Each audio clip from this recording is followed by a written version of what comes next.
Hello everyone, welcome you all in law vita. My name is Aaradhya Gupta.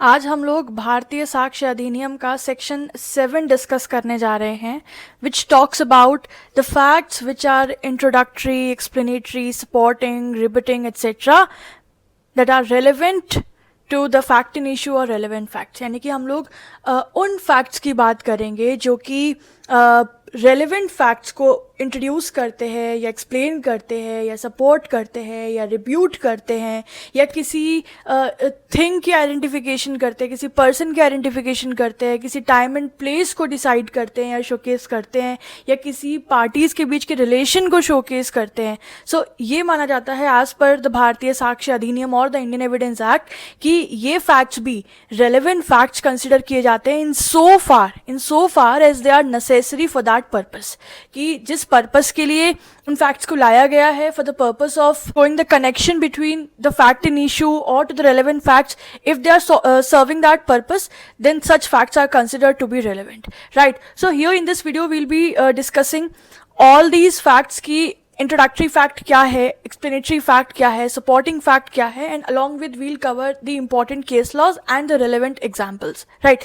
So this will be helpful for you be it in the objective exam paper और preparing for the long answer, it will help you, right? तो शुरुआत करते हैं हम लोग explanatory fact के साथ। तो एक्सप्लेनेटरी फैक्ट्स का मतलब है ऐसे फैक्ट्स जो किसी रेलेवेंट फैक्ट को एक्सप्लेन करते हैं या उसका कॉन्टेक्स्ट क्लियर करते हैं। तो कहीं ना कहीं ये जो है, जो भी एविडेंसेस है उनको और ज्यादा स्ट्रॉन्ग बनाते हैं और ज्यादा स्ट्रेंथन करते हैं, and at the other hand it break the force of evidence given by the other side. We have a case here, Noor Mohammad versus emperor.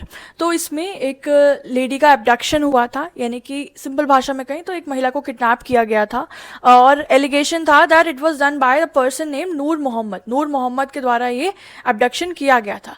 तो जब वो महिला को पुलिस स्टेशन ले जाया जा रहा था उसके भाई के साथ, तो वहां पर उसको नूर मोहम्मद दिखा और वो उसको देखते ही बोली अपने भाई से कि ये वन ऑफ द एब्डक्टर है, यानी कि उन किडनैपर्स में से एक ये भी इन्वॉल्व था, राइट? तो ये बात उसके भाई ने, महिला के भाई ने पुलिस को बताया एंड उस बेसिस पे नूर मोहम्मद को अरेस्ट किया गया।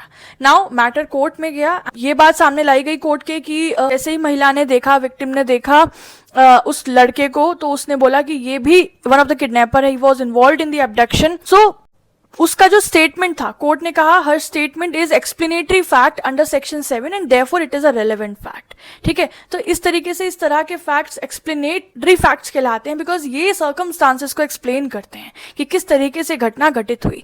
हमारे पास एक एग्जाम्पल है दैट ए और सी के बीच में एक कॉन्ट्रैक्ट था, ए और सी के बीच में एक कॉन्ट्रैक्ट था for related to some service. लेकिन अचानक एक दिन क्या होता है कि सी ए के पास आता है और बोलता है कि I am leaving you because B has made me a better offer, कि मैं तुम्हारी साथ जो कॉन्ट्रैक्ट हुआ था उसको तोड़ता हूं, यानी कि मैं तुम्हारी सर्विस को लीव करता हूं क्योंकि जो एक थर्ड पार्टी है बी, उसने मुझे तुमसे बेटर ऑफर किया है।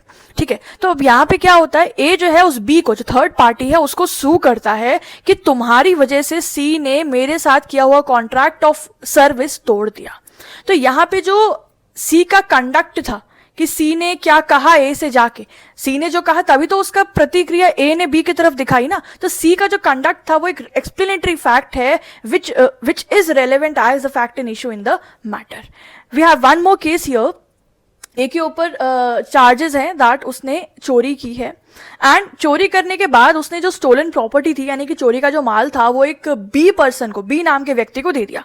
फिर बी व्यक्ति ने क्या किया, उसको फर्दर ए की वाइफ को सबमिट कर दिया, यानी कि ए की वाइफ को जाके दे दिया और कहा कि ए ने कहा है कि इसको संभाल के छुपा के रख दो। ठीक है, तो यहाँ पे बी का जो ए से कहना था कि ए ने कहा, यानी कि तुम्हारे पति ने कहा है कि इस सामान को संभाल कर छुपा कर रख दो, ये एक्सप्लेनेटरी फैक्ट है, ये एक रेलेवेंट फैक्ट है which forms the part of transaction and which becomes important as to showcase the circumstances of the very matter in issue, right? तो ये है कुछ examples and cases of explanatory fact, किस तरह के फैक्ट जो है एक्सप्लेनेटरी फैक्ट कहलाते हैं। Second kind of fact which is explain in section 7 is introductory fact. Introductory facts वो होते हैं जो कि किसी इंसिडेंट से पहले के बैकग्राउंड को एक्सप्लेन करते हैं, जैसे कि कोई रिलेशनशिप को एक्सप्लेन करते हैं, किसी और कंटेक्स्ट को एक्सप्लेन करते हैं। तो एक मैटर में ट्रायल शुरू होने से पहले जनरली कोर्ट कहते हैं कि before the main issue there should be a hearing about the introductory matter, कि ये जो मामला है वो शुरुआत कहाँ से हुई, क्या बैकग्राउंड फैक्ट्स हैं, है ना. सो जजेस mostly like to know the circumstances which led to the main issue. Example से समझो कि किस तरह के फैक्ट्स इंट्रोडक्टरी फैक्ट कहलाएंगे. ए ने बी को स्यू किया फॉर लाइबल. लाइबल मतलब लिखित रूप से डिफेमेशन करना, है ना, किसी के बारे में एक बुरी बातें कहना, समाज में बुराई करना या झूठा फैलाना. ठीक है, सो डिफेमेटरी स्टेटमेंट दिया बी ने ए के बारे में. सो बी ये कहता है उस मामले में that the matter alleged to be libellous is true, कि जो जिस बारे में कहा गया है कि मैंने लाइबल किया है, कि मैंने ये डिफेमेटरी स्टेटमेंट दिया है, वो तो सच है, मैंने तो सच बोला है, मैंने कुछ गलत थोड़ी बोला. बी ये कह रहा है. तो अब यहाँ इस मैटर में जो भी ए और बीच के पहले से जो भी रिश्ते थे, जो भी रिलेशनशिप था उनका पहले से, या अगर उनके बीच में कोई डिस्प्यूट था जो पहले से उस लाइबल के होने से पहले, तो वो सब इंट्रोडक्टरी फैक्ट्स हो सकते हैं, राइट. लेकिन अगर उनका पुराना डिस्प्यूट इस नए मैटर से टोटली अनरिलेटेड है तो वो इररेलेवेंट होगा. बट अगर वो पुराने डिस्प्यूट या पुराने रिलेशंस जो भी उनके थे खट्टे मीठे, अगर वो आज के मैटर से कनेक्टेड लग रहे हैं, तो all those facts will be considered to be the introductory fact, क्योंकि वो मैटर को और ज्यादा अच्छे से समझा सकते हैं, है ना. तो ये हुआ इंट्रोडक्टरी फैक्ट्स. चलिए तीसरा है सपोर्टिंग फैक्ट्स या फिर रिब्यूटिंग फैक्ट्स. दोनों को एक साथ समझाती हूँ. सपोर्टिंग फैक्ट्स यानी कि वो फैक्ट्स होते हैं जो किसी इन्फरेंस को सपोर्ट करते हैं, है ना. और रिब्यूटिंग फैक्ट्स यानी कि वो फैक्ट्स जो उस इन्फरेंस को चैलेंज करते हैं या अपोज करते हैं. एग्जाम्पल से समझो कि ए एक अक्यूज पर्सन है और जैसे ही उसने क्राइम कमिट किया वो अपने घर से भाग जाता है. तो उसका ये जो कंडक्ट है वो उसकी गिल्ट को सपोर्ट करता है, नहीं करता है. अगर वो गलत नहीं था तो वो घर से नहीं भागता, वो वहीं पर रहता घर में और बात को बताता. पर उसका जो भागना था अचानक से चुपचाप से, वो उसके गिल्ट को कहीं ना कहीं सपोर्ट करता है. तो वो जो उसका भागना है वो सपोर्टिंग फैक्ट है. ठीक है. अच्छा, दूसरी तरफ जब वो भागा तो वो एक ट्रेन में जाकर बैठ गया. ठीक है, तो बिना टिकट के जाके बैठ गया, एक ऐसी शेबी ड्रेसेस में जाकर बैठ गया, गंदे और बिगड़े हुई हालत में.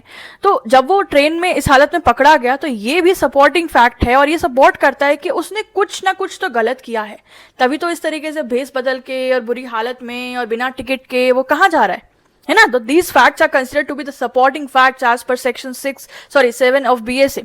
नाउ रिपीटिंग फैक्ट की बात करें, इसी एग्जांपल से समझो कि अब वो ट्रेन में पाया गया, तो अगर उसके भागने की वजह कोई अर्जेंट काम दिखाई दे कि उसका कोई बहुत ही करीबी रिश्तेदार और वो बहुत ज्यादा बीमारी हालत में है और उसे अर्जेंटली उस रिश्तेदार से मिलने के लिए जाना पड़ा, तो ये फैक्ट फिर उस इन्फरेंस को, कि जो अंदाजा लगाया जा रहा है कि एक अक्यूज है for the commission of crime, ये उस इन्फरेंस को रेब्यूट करेगा, यानी कि उसको अपोज करेगा या उसको चैलेंज करेगा. ठीक है, तो ऐसे फैक्ट कहलाएंगे रिब्यूटिंग फैक्ट. तो हो गया सपोर्टिंग फैक्ट और रिब्यूटिंग फैक्ट. चलिए आगे बढ़ते हैं. अगला है आइडेंटिफिकेशन. तो आइडेंटिफिकेशन अक्यूज का भी हो सकता है, विक्टिम का भी हो सकता है. तो केस से समझो, विभावती देवी वर्सेस कुमार रामेंद्र नारायण राय. तो इसमें एक व्यक्ति की पहचान उसके माँ के द्वारा की गई और उस माँ ने कहा कि ये मेरा ही बेटा है. लेकिन ऑन द अदर हैंड जब उसकी पत्नी को लाया गया तो वो महिला कहती है कि नहीं, ये मेरा पति नहीं है. She fail to identify him as a husband. तो ये दोनों ही फैक्ट्स रेलेवेंट फैक्ट्स कंसिडर किए गए as to the identification of the person. Another case is doctor Crippen's case. इसमें डेड बॉडी को आइडेंटिफाई करना था. तो डेड बॉडी को आइडेंटिफाई किया गया एब्डोमेन में जो ऑपरेशन के मार्क्स थे उनसे. तो जिस तरीके से आइडेंटिफाई किया गया that is also the identification relevant fact. The other is Sainuddin versus state of Kerala. तो इसमें पिता की जो आवाज थी वो पड़ोसियों ने पहचानी. तो ये जो आइडेंटिफिकेशन ऑफ वॉइस था, this is also important relevant fact related to the particular matter. ठीक है. आइडेंटिफिकेशन ऑफ थिंग्स की बात करें तो उसका हमारे पास एक और केस है, ईरभद्रप्पा वर्सेस स्टेट ऑफ कर्नाटका.